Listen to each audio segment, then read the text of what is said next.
piso X en N unas mesas. Entonces fuimos, nos robamos las mesas, las pusimos en la sala, pintamos, eso fue un fin de semana, pintamos el salón y al día siguiente apareció el lunes la sala de lectura de mecánica, que fue seguida, por supuesto, las autoridades protestaron, etcétera, pero luego vieron que todo el mundo estaba metido en la sala de lectura. Cuando fueron a ver, por casualidad ese día estaba todo el mundo, ¿verdad? Como ustedes comprenderán, todo el mundo dentro de la sala.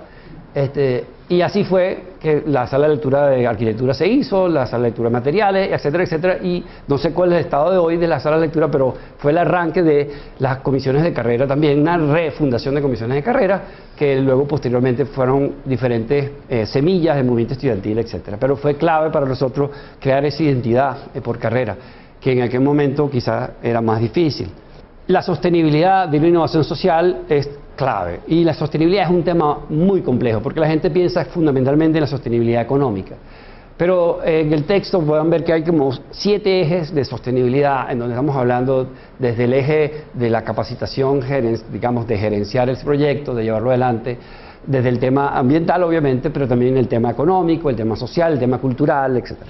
Uno de los elementos que a mí me parece interesantísimo, que estaba vinculado, es un proyecto de empoderamiento de una comunidad en Ecuador, como puede haberla en Venezuela, como puede haberla en Perú, como puede haberla en diferentes partes, de una comunidad. ¿Sabes? Hay comunidades donde a 100 kilómetros hay una comunidad vinculada al trabajo, al esfuerzo, a asirse por sí mismo, a responsables de su futuro, y a 100 kilómetros de ahí, o a menos, a 10, hay una comunidad que está esperando que le den.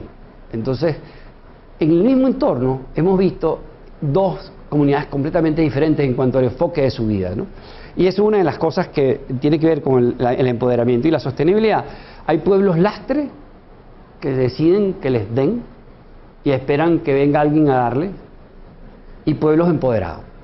Y no necesariamente quiero hacer esta distinción así, obviamente hay una mezcla de todo siempre, pero la clave que quiero decir es que solo cuando un pueblo determinado decide, una comunidad, una tribu, asumir su responsabilidad por sí mismo, la innovación social tiene sostenibilidad, no antes. No es que yo le voy a seguir dando plata, no es que ellos puedan, por ejemplo, la comunidad en Ecuador que yo trabajé, el tema de telemedicina, es una comunidad de 15.000 mujeres que, bueno, con todos los problemas que ustedes se imaginan desde el punto de vista sanitario, con todos los problemas que se imaginan desde el punto de vista de conexión, y sin embargo esas personas aprendieron a sacar granos orgánicos certificados por la Comunidad Europea, y son hoy, los pueden vender a Alemania, a la Comunidad Europea, certificados. Entonces esta gente ha vendido, el año pasado vendieron 70 toneladas de granos orgánicos a Alemania, y eso es un ingreso adicional que esa comunidad responde al tema económico, pero a la capacidad de ellos de ejercitarse culturalmente. Por ejemplo, los médicos que nosotros los médicos que van a estar en los puestos de estas comunidades son miembros de esa comunidad, que son, digamos, son una especie de enfermeras o enfermeros que llamamos promotoras. Esas promotoras son capacitadas para manejar el tema de telemedicina, etcétera, etcétera, y logramos importantes cosas. Pero quería mostrarles, ese proyecto se llama Rand Impact, son 15.000 mujeres, y es una comunidad como cualquier otra. Sencillamente asumió un rol de sostenibilidad basado en el empoderamiento y en que ellos son los que van a hacer su destino. Y es un gran cambio. Voy a mostrarles este video de la Universidad Central con quien también estamos trabajando.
Sí, el papá se lo lleva a estar por el monte para arriba. Sí, los yupas le deben la salud, la vida a las hermanas, porque las hermanas trajeron enfermeras cualificadas, de esas enfermeras viejas del Antiguo Testamento de antes, que dieron su vida por los indígenas.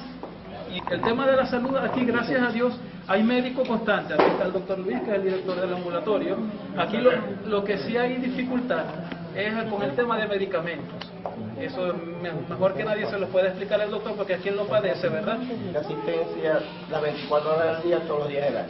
Sí. Últimamente hemos presentado un poquito, no escapamos a eso, a la escasez de médicos que ha habido a nivel nacional, y hay veces estamos que no podemos cubrir todos los días del mes, pero normalmente que se queda un día, pero digamos que más del 90% del mes se cubre la atención.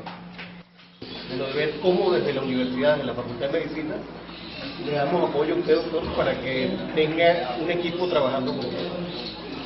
Para poder hacer esto tenemos que comunicarnos, por eso esta gente de aquí de una empresa que es Digitel, quien de manera de responsabilidad social nos está apoyando. Esta parte es una comunidad donde van a ir ahora, es donde está la antena de Fe y Alegría. Correcto.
Lo que más necesitamos es la unión de todas las instituciones, las fundaciones como la Fundación Guayutayá, SOS y todas las otras fundaciones que pueden trabajar con nosotros, la empresa privada, el apoyo de individuos, y es una cosa tan bonita que pasa en el corazón cuando tú ves que estás ayudando a estas comunidades.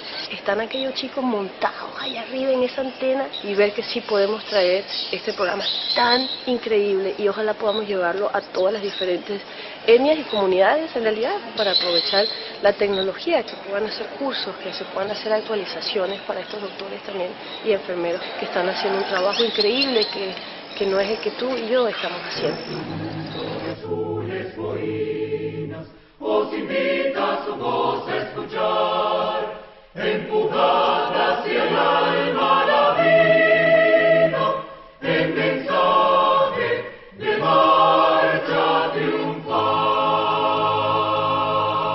Quería pasarle esto, lo está haciendo la Fundación SOS de la Universidad Central en 36 comunidades diferentes, conectando, ayudando a los médicos, capacitando, y nosotros lo estamos haciendo también en Ecuador, en Bolivia, en Colombia y en Venezuela. Y digamos, es el uso de una tecnología para acercar a la gente, para formar a la gente. Pero te hablaba de la sostenibilidad, y uno de los puntos centrales en las comunidades, sobre todo de comunidades indígenas, el tema cultural, el tema del respeto a sus tradiciones, el tema del respeto a sus formas de trabajar y de asumir la medicina. Y es muy importante este tema, porque a veces se llega con ciertas prepotencias, ¿eh? Y es fundamental que se formen a esas personas para que logremos una mejora. Le decía esto porque el sentido común nuestro no siempre es el que aplica en diferentes comunidades, y esto es clave entenderlo. En caso concreto, en la comunidad de Randimpak en Ecuador, se pasó en solo 6 meses, por diferentes maneras de formación y capacitación, de 70% de nutrición infantil a 31%. Pero hay un caso muy interesante, horrible al mismo tiempo, que fue que se analizaron, se hicieron Papa Nicolau a 600 y pico de mujeres, y el más del 90 y pico, 93, 94% tenía alguna, digamos, elementos cancerígenos, es decir, desde una visión 1 a visión 4. Digamos que era una situación que se pudo prevenir, al menos atacar rápidamente, con este tipo de aproximaciones sociales sin que sea de todo sostenible, pero empoderando a la comunidad y logrando que esto siga adelante. Pero este es un tema muy complejo, el tema de la sostenibilidad, y no es solo un tema económico, que quería dejar claro, es una innovación social. El sexto elemento, el sexto poder de una innovación social es compensar asimetría, es decir, obviamente atacar una necesidad, atacar una carencia, en particular el uso de las tecnologías como lo vimos anteriormente, y sobre todo en educación hemos trabajado desde que se hicieron algún momento los infocentros, que era una primera innovadorísima función del uso de las tecnologías. Hace 15 años pues solamente había en Perú algunos centros de este tipo. Venezuela fue pionero en esto, hoy es otra historia, pero fundamentalmente hay acceso en algunas partes a internet de jóvenes. Y hemos tenido, estamos trabajando en lo que llamamos escuelas CAF y otros elementos en otros países, llevando conectividad, equipamientos, pero sobre todo formación de maestros en las comunidades rurales. Y compensar asimetrías no solamente desde el punto de vista, pero desde el punto de vista de oportunidades. Uno le entrega un laptop o le entrega un computador a un niño de una determinada comunidad o de otra, los resultados son completamente diferentes. Entonces, es realmente capacitar para que tengan las competencias requeridas, ¿no? Y finalmente, el poder de la innovación pública, de crear valor público. Y crear valor público es un tema profundo y complicado, porque tradicionalmente el rol del Estado es de crear valor público. Sin embargo, en este momento uno de los elementos más importantes es cómo las comunidades organizadas, cómo la universidad, cómo los diferentes actores pueden crear valor público. El valor público es, por ejemplo, algo que se utiliza y no se desgasta. Por ejemplo, el conocimiento. El conocimiento, en la medida en que más se utiliza, pues más se potencia. Como decíamos, cuando las ideas tienen sexo, tienen un desarrollo propio. La televisión, la radio, son potenciales, digamos, podemos hablar de valor público. El oxígeno, si habláramos de un cierto contexto, pues no se acaba, pero obviamente sabemos que sí se acaba, pero el oxígeno no nos cuestionamos de que nos haga falta hoy, por lo menos. Ahora, el valor público tiene que haber una comunidad dispuesta a pagar algo por él, no económicamente solamente como impuestos, sino tiene que ver en esfuerzo, en tiempo. Y una de las cosas que más interesa es que hay un elemento que llaman en economía la tragedia de los comunes, que es que cuando los bienes son comunes, son sobreutilizados, son desgastados, son aniquillados, ¿no? Por ejemplo, un baño de una carretera, ¿no? Un baño de una carretera, este es un baño bastante decente, pero algunos que hemos visto, ¿no? Una carretera tiene ese enorme problema del desgaste del uso en la universidad. De alguna manera también somos garantes de creadores de un modelo de valor público. Generamos conocimiento, pero sobre todo generamos ciudadanos dignos para un país, profesionales de todo tipo, donde creemos que es importante ese rol de la universidad para crear valor público. Sin embargo, obviamente una sobreutilización o un agotamiento, como decía el profesor Oscar González, cuando no solamente nos someten desde el punto de vista económico, sino de otros diferentes puntos de vista, lo hace más difícil. Sin embargo, la universidad va a seguir y va a sobreponerse como siempre lo ha hecho, porque la fortaleza de la comunidad, de la mística en todas las universidades es la clave de creación de valor público. Pues bien, una manera de crear valor público, como bien decía el profesor Oscar González, es el proyecto PIO.